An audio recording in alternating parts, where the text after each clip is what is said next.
Local Safety and Inclusion Solidarity Networks. Iqaluit, Winnipeg, Montreal, Vancouver, Toronto, St. John, and now Yellowknife. Local Safety and Inclusion Solidarity Networks are rooted in a local community made up of grassroots workers and community members who are Indigenous, Black, and from other racialized groups, refugees, and people with intellectual, psychosocial, and cognitive disabilities. We are women and gender diverse peoples. We design our own actions to address gender-based violence, poverty, and health.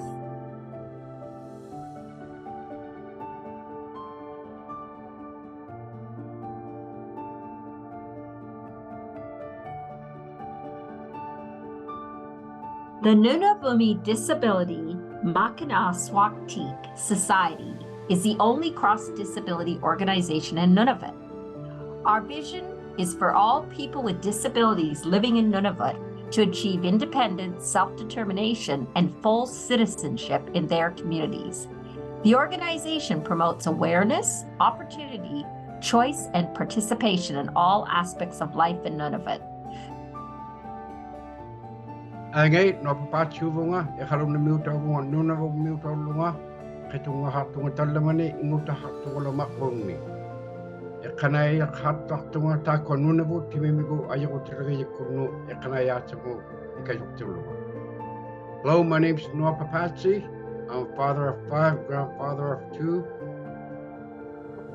I have 5 children.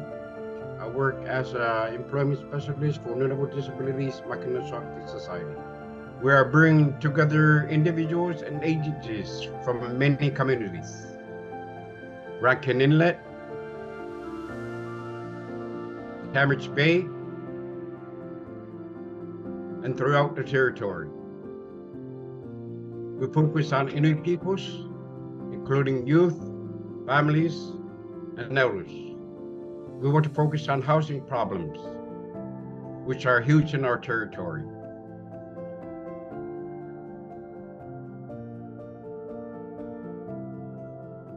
Inclusion Winnipeg's story goes back to 1951 when family members began meeting to address the lack of access to education for children with intellectual disabilities. Our main work focuses on advocacy, and we work directly with individuals and families. Inclusion Winnipeg has a history of working with women who face legislative structures and policies that marginalize people based on their gender. Things that I wasn't aware of coming from the intellectual disability world, and not necessarily understanding that our world wasn't always open to people from other cultures, the Indigenous culture, as well as newcomers to Canada. So it's been a really positive impact from that way. As John said, I'm the local coordinator in Winnipeg. Well, it's been ongoing, but we've been starting to get more of a core group gathered who are really excited about doing the work with us, so that's been really nice. We want a communal space that will provide support to reduce interaction with colonial systems.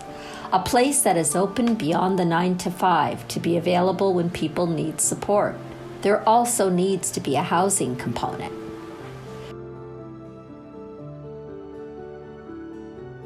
The National Institute for Equity, Equality, and Inclusion of Persons with Disabilities is a Quebec national nonprofit organization that adheres to the representation of disability as defined by the Convention on the Rights of Persons with Disabilities.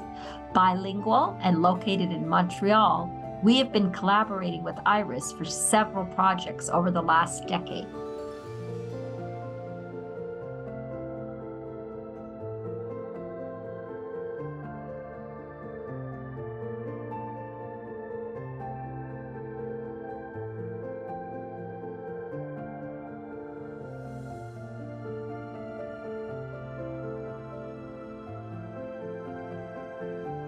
Mais on a diverses formes de violence. Donc, diverses solutions aussi qui se présentent aussi. Et on travaille contre la discrimination aussi. Une personne en situation de handicap, aussi avec une approche intersectionnelle, féministe intersectionnelle, une personne est beaucoup plus que ce qu'elle est exactement, qu'une femme ou qu'un homme ou autre chose. Donc, c'est beaucoup plus que ça. Nous, on travaille là-dessus.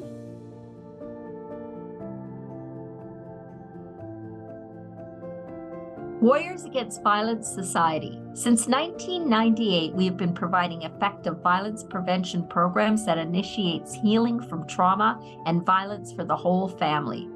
Group sessions for men and families to learn ways to prevent violence, as well as to share their stories of pain.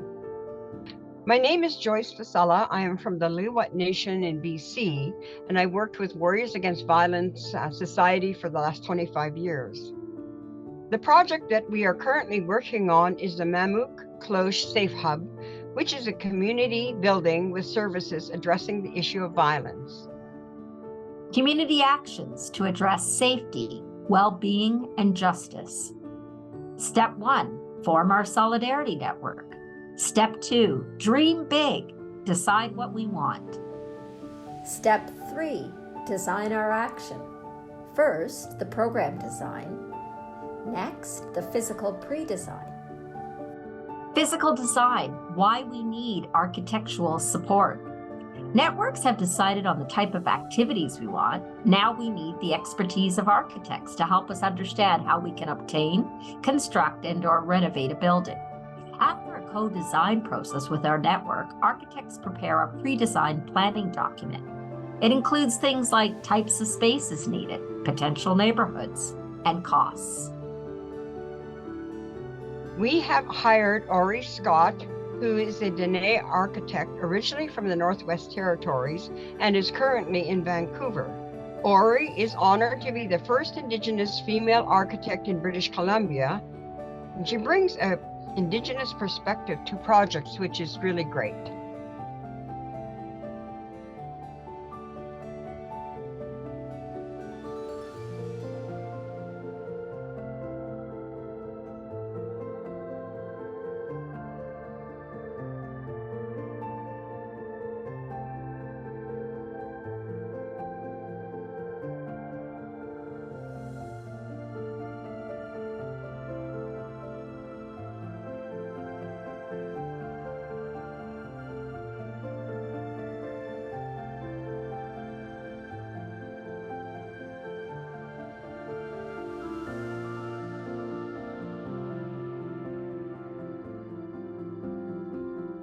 Since 1995, Across Boundaries has been providing equitable, inclusive, and holistic mental health and addiction services for racialized people across the Greater Toronto Area. This includes individual support, psychiatric consultation, addictions and wellness services, community outreach, and much more. Hello, everyone. My name is Bianca Okine, and I am the local coordinator for the Solidarity Network in Toronto. Our dream is for a housing community for women and gender diverse peoples, with 24/7 culturally accessible supports offered to systemically marginalized people who are vulnerable to poverty, violence, and homelessness. Mission statement: to develop a home community led by Indigenous, Black, racialized, refugee, homeless, neurodiverse women, and gender diverse peoples, where person-centered, trauma-informed, holistic supports are available to keep people safe, peaceful, and content. Vision statement: to create a discrimination-free, safe, and accessible home for marginalized women and gender diverse people where they belong, are seen, and feel loved in their Toronto community. For our physical design workshops, we engaged Alex Wilson and Jacob Mans. Alex is from the Opaskwayak Cree Nation and a professor at the University of Saskatchewan. Alex engaged Jacob, an American architect, on her One House, Many Nations project in Opaskwayak in northern Manitoba. One House, Many Nations.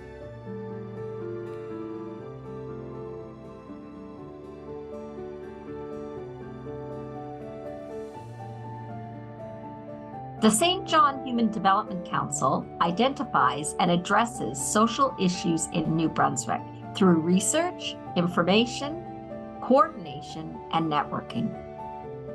Hi, my name's Sue Davis, and I'm the coordinator for the network in St. John, New Brunswick. We have a great group of forward-thinking people who have identified a need for our city. We want a community space, and that space will be for and led by Indigenous, Black, refugee, racialized people, and people with intellectual, cognitive, or mental health disabilities. We are so grateful to have Acre Architects for our pre-design process.